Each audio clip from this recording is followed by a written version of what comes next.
Hi, this is Kim with 5 Minute Cloth, and I am here to do a video to show you how to properly wash and lanolize your wool.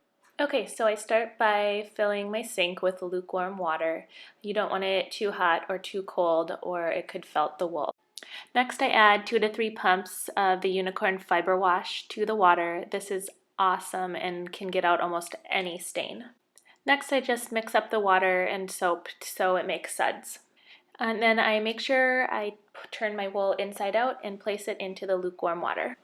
When I wash my wool, I gently squeeze and push the soap through the fibers and swish it around in the soap. I try not to do any wringing or rubbing the fibers together.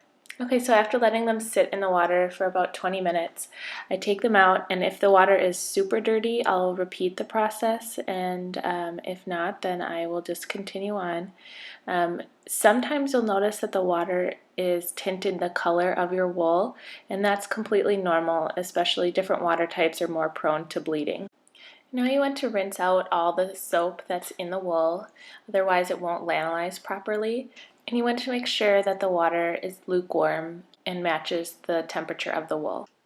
Then you just squeeze out any extra water and make sure you squeeze and not wring.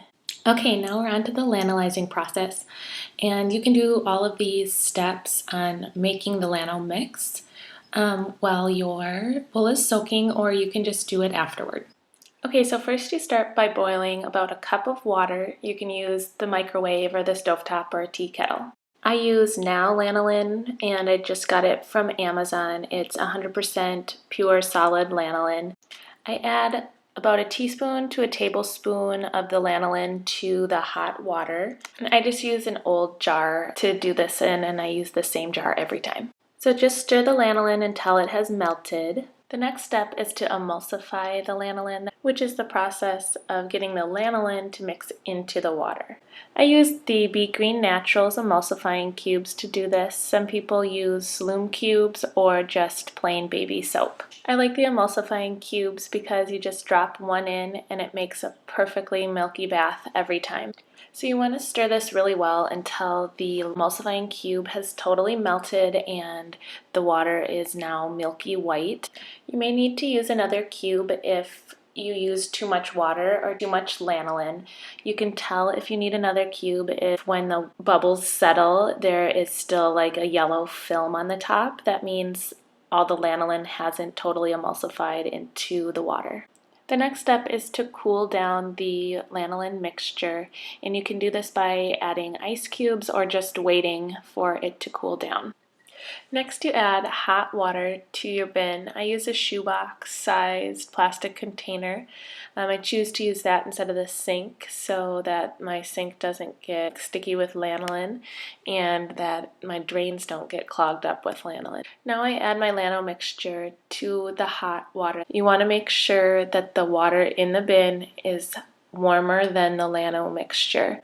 If your lano mixture is warmer than the water, then the lanolin will clump up at the top and look like cottage cheese. This won't ruin your wool, but it just won't lanolize them properly. If when you add your lanolin to your water, you see yellow floaties, this means that the lanolin wasn't properly emulsified. If you add your wool to a bath with yellow floaties, it will likely stain your wool. Now I add cooler water to make the overall temperature lukewarm. I make sure I stir while I add the cool water because the change in temperature does tend to make some clumps if you don't stir. Before adding your wool to the water, if you notice the wool has really cooled down while waiting, you can just give it another quick rinse and gradually increase the temperature. When I put my wool into the lanolin, I make sure it's inside out so that the lanolin really gets into the wet zone area well. So I let my wool sit overnight. I would suggest doing trial and error first to see how long your wool needs to be in the bath. Depending on your water type and how much lanolin you use, you could need anywhere from 1 to 8 hours to get the appropriate level of tackiness. When it's time to take the wool out, I squeeze it until it isn't dripping, and then I lay it on a towel and roll it inside the towel. I step on the wool inside the towel to get out any of the extra moisture. Last but not least, I hang them on my drying rack and this can take anywhere from 10 to 48 hours depending on the humidity and the time of year. Okay, I hope this was helpful, and if you have any questions, please leave a comment and I will for sure try to help you. Thanks.